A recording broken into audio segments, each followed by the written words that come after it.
Movie के start में हमें मिस्टर मॉलिंस नाम के आदमी को दिखाया जाता है और हमें बताया जाता है कि मिस्टर मॉलिंस डॉल्स बनाने का काम किया करते थे। एक दिन जब वो अपने घर पर बैठे डॉल्स बना रहे थे, तभी उनको अपने डोर के नीचे एक नोट मिलता है जिसमें लिखा हुआ था फाइंड मी, और वो नोट को उठाते हैं और पढ़ने लगते हैं। वो थोड़ा सा आगे चलते हैं तो उन्हें दूसरा नोट मिलता है जिसमें लिखा हुआ था क्लोजर। ये नोट किसी और ने नहीं बल्कि मिस्टर मॉलिंस की बेटी ने लिखे थे। मिस्टर मॉलिंस की बेटी का नाम एनाबेल था। मिस्टर मॉलिंस अपनी बेटी से बहुत ज्यादा प्यार करते थे। वो किसी भी कीमत पर अपनी बेटी को खोना नहीं चाहते थे, मगर किस्मत को कौन टाल सकता है। नेक्स्ट डे हम देखते हैं कि इनकी फैमिली चर्च से वापस आ रही थी और तभी इनकी गाड़ी का टायर पंचर हो जाता है। मिस्टर मॉलिंस अपनी गाड़ी को ठीक कर रहे थे। इसी दौरान एनाबेल रोड पर चली जाती है और तभी एक गाड़ी आकर एनाबेल को हिट करती है, जिसकी वजह से वहीं पर उसकी डेथ हो जाती है।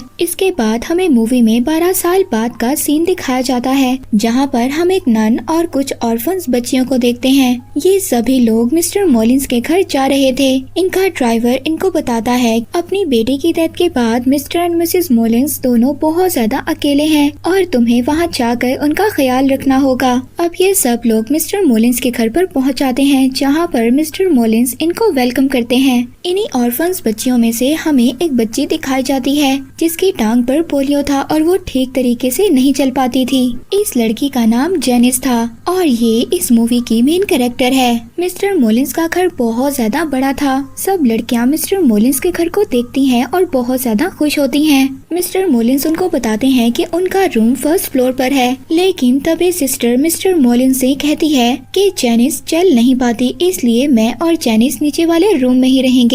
पर वहाँ पर मिस्टर मॉलिंस उनको एक ऑटोमेटिक चेयर दिखाते हैं जो उन्होंने अपनी वाइफ के लिए बनवाई थी। जेनिस उस चेयर पर बैठती है और बहुत ही आराम से ऊपर पहुंच जाती है, मगर तभी जेनिस के पीछे एक परछाई थी और वो परछाई फिर अचानक से गायब हो जाती है। सभी लड़कियां बहुत ज्यादा एक्साइटेड थी। वो लड़कियां रूम में आती हैं और सभी अपना बेड चूज करने लगती हैं। वहीं पर जेनिस रूम के बाहर देखती है जहां पर 5 साल, 6 साल और 7 साल लिखा हुआ था। तभी मिस्टर मॉलिंस जेनिस के पास आते हैं और उसे कहते हैं कि ये रूम हमेशा बंद रहेगा, इसको खोलने की कोशिश कभी मत करना। इसके बाद हम नन यानी के सिस्टर को देखते हैं जो अपने सामान को खोल रही थी। तभी वो वहाँ पर एक सीक्रेट विंडो को देखती हैं जिसके अंदर लिफ्ट लगी हुई थी।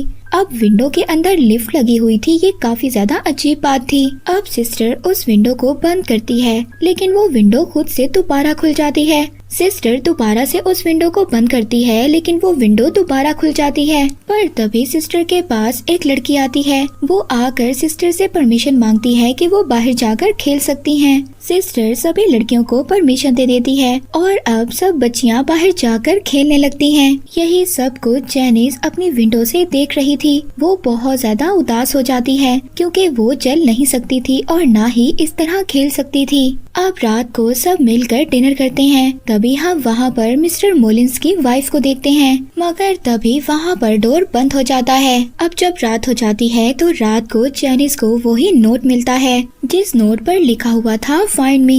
ये एग्जैक्ट बिल्कुल वैसा ही नोट था जैसा मिस्टर मॉलिंस की बेटी एनाबेल उनको दिया करती थी, मगर एनाबेल तो मर चुकी थी। और ये फिर कौन था जो जेनिस को ये नोट लिख रहा था। जेनिस उसी नोट को फॉलो करते हुए उस रूम तक पहुंच जाती है जिस रूम में मिस्टर मॉलिंस ने उसको जाने से मना किया था। जेनिस अब उस रूम में आ जाती है जहां पर वो देखती है कि बहुत सारी डॉल्स पड़ी थी और वहीं पर एक छोटा सा डॉल हाउस भी था जो कि बिल्कुल कॉपी था मिस्टर मॉलिंस के हाउस जैसा। और तभी जेनिस को उस घर से एक चाबी मिलती है। ये चाबी दरअसल वहाँ पर पड़ी हुई कबर्ड की थी। जेनिस उस चाबी को उठाती है और कबर्ड को खोल लेती है। यहाँ पर एनाबेल की डॉल पड़ी हुई थी।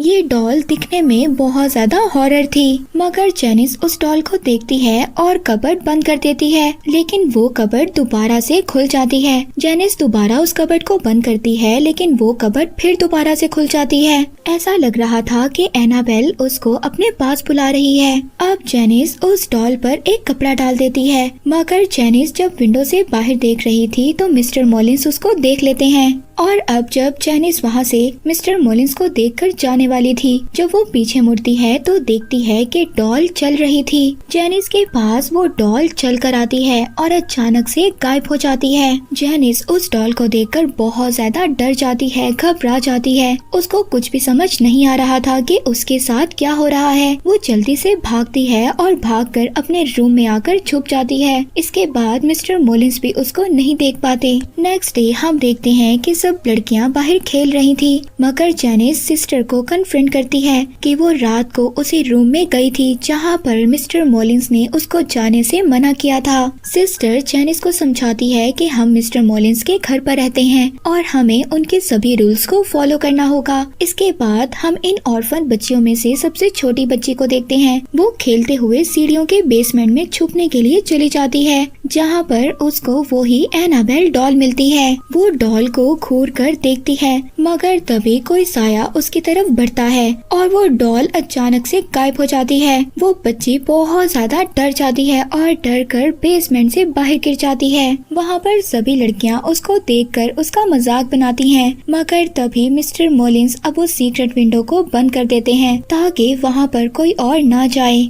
इसके बाद रात हो जाती है। रात को हम दो लड़कियों को देखते हैं जो अपने ऊपर चादर लेकर टॉर्च लेकर बातें कर रही थी कि मिस्टर मॉलिंस की वाइफ कितनी ज्यादा अजीब है। वो पूरा दिन बेड पर रहती हैं और रात को शिकार करने के लिए निकल जाती हैं। अब जैसे ही ये बातें कर रही थी, मगर तभी इनको यहाँ पर आवाज आती है किसी के चलने की। ये दोनों ये समझ रही थी कि शायद मिस्टर मॉलिंस की ये आवाज है, मगर तभी अचानक से इनकी टॉर्च बंद हो जाती है और एक बहुत ही डरावना साया इनको अपनी तरफ खींचता है, जिसकी वजह से ये बहुत ज्यादा डर जाती हैं और चीखती हैं। इन दोनों की चीखें सुनकर यहाँ पर सभी लोग आ जाते हैं। इन दोनों लड़कियों में से एक लड़की मिस्टर मॉलिंस से कहती है कि मैंने आपकी वाइफ को देखा है। मिस्टर मॉलिंस कहते हैं कि ऐसा पॉसिबल ही नहीं हो सकता, क्योंकि उनकी वाइफ तो कभी चल ही नहीं सकती। इसके बाद हम देखते हैं कि सिस्टर मिसेस मॉलिंस के रूम में जाती है उनकी बेटी की डेथ का अफसोस करने।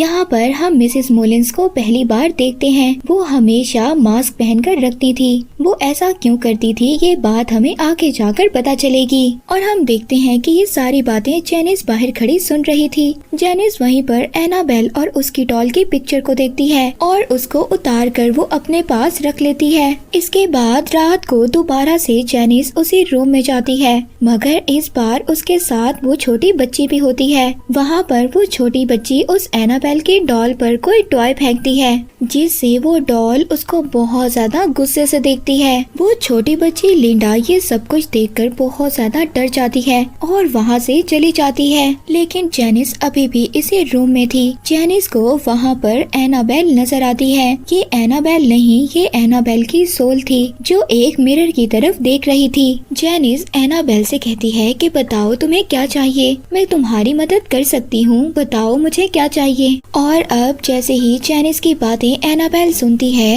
एनाबेल पीछे मुड़ती है और मुड़कर बोलती है। उसका फेस पूरी तरह से खराब था। वो अजीब सी हॉरर सी सोल में बदल गई थी। वो जैनिस से कहती है कि मुझे तुम्हारी आत्मा चाहिए। जैनिस बहुत ज्यादा डर जाती है। वो यहाँ से भागने की कोशिश करती है। वो अपनी उसी ऑटोमेटिक चेयर पर बैठती है और नीचे जाने लगती है, मगर वो चेयर दोबारा से ऊपर आ जाती है और अब वो शैतान जैनिस को ऊपर से नीचे फेंक देता है।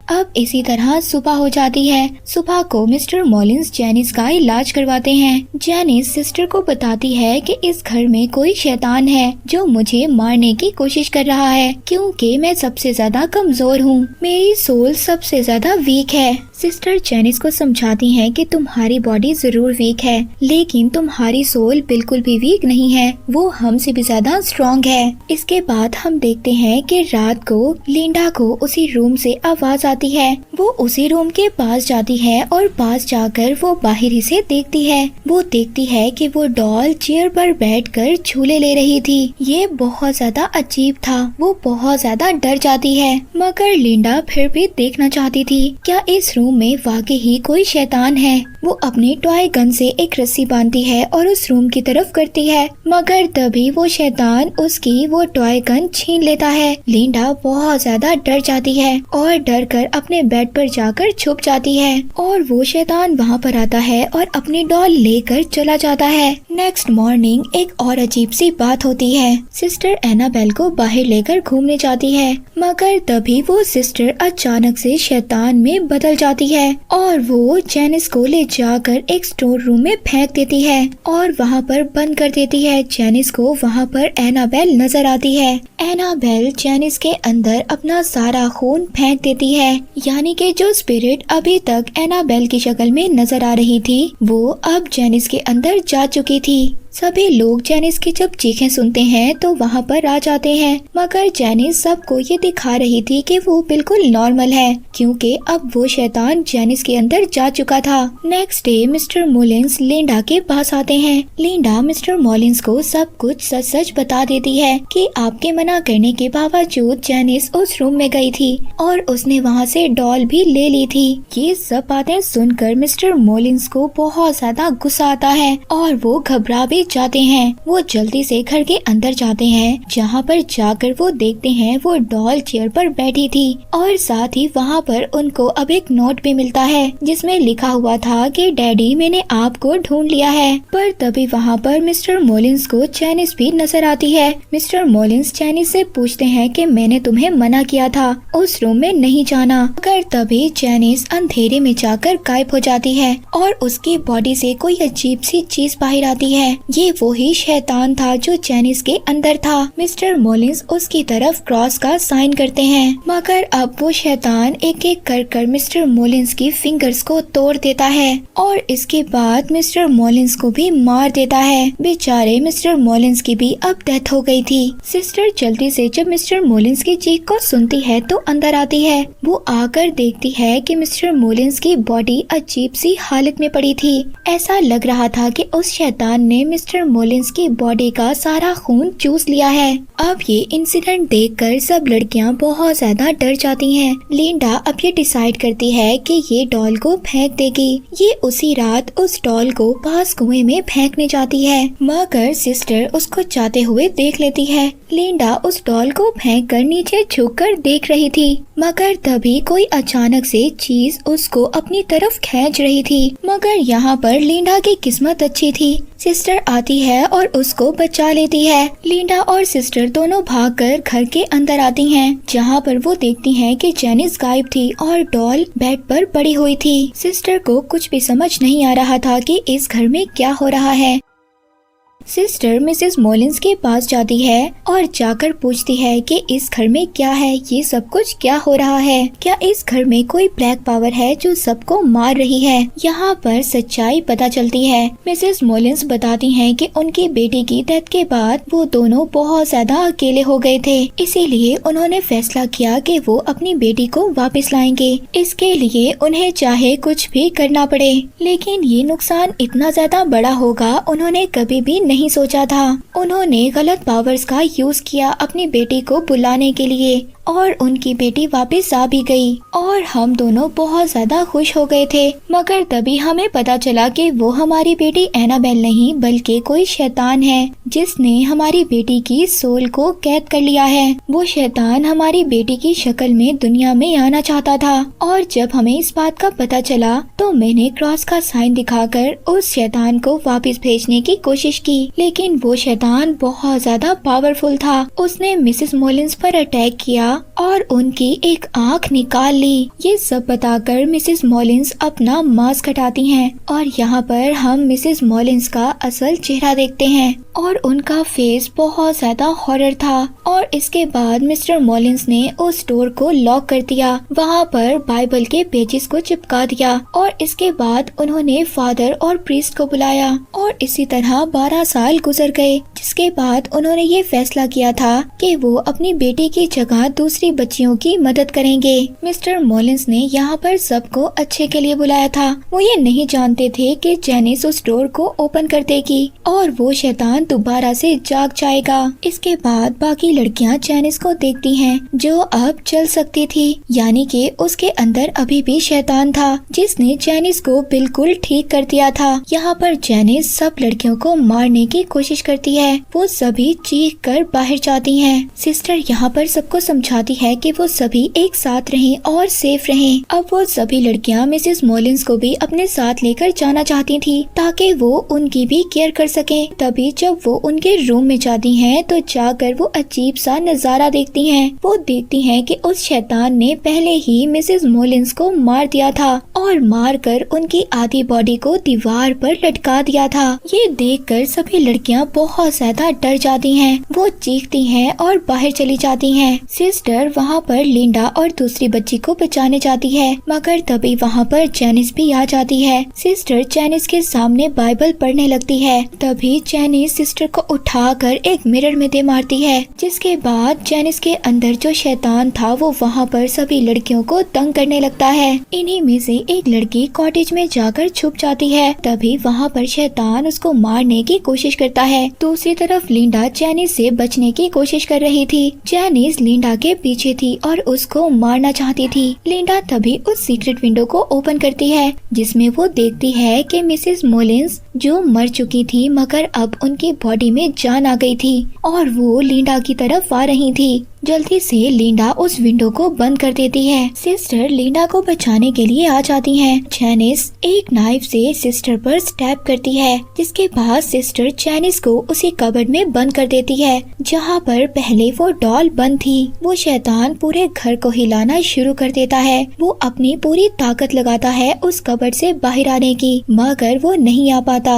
यहाँ पर सारे घर की लाइट्स ऑन ऑफ हो रही थी। इसके बाद ये सब देखकर सभी यहाँ से भागने लगते हैं। हम देखते हैं कि पूरा घर हिलने लगता है और सभी लाइट्स एकदम ब्लास्ट हो जाती हैं और बिल्कुल अंधेरा हो जाता है। अचानक से बिल्कुल हर चीज खामोश हो जाती है। ऐसा लग रहा था कि जैसे वो शैतान अब यहाँ से जा चुका है। इसके बाद नेक्स्ट डे का सीन दिखाया जाता है, जहाँ पर पुलिस आ जाती है। पुलिस उस कबर्ड को खोलती है, मगर उस कबर्ड में सिर्फ डॉल थी। जैनिस वहाँ से गायब हो चुकी थी। इसका मतलब वो शैतान अभी भी जैनिस के अंदर था और वो जैनिस को अपने साथ लेकर आजाद हो चुका है। इसके बाद हमें दिखाया जाता है कि एक ड्राइवर उस डॉल को लेकर चला जाता है और फिर ये सभी लड़कियां भी डिसाइड करती हैं कि वो इस घर को छोड़कर चली जाएंगी। इसके बाद हमें कुछ टाइम बाद का सीन दिखाया जाता है, जहाँ पर हमें कपल को देखते हैं। वो ऑर्फन हाउस से एक लड़की को अडॉप्ट करने आए थे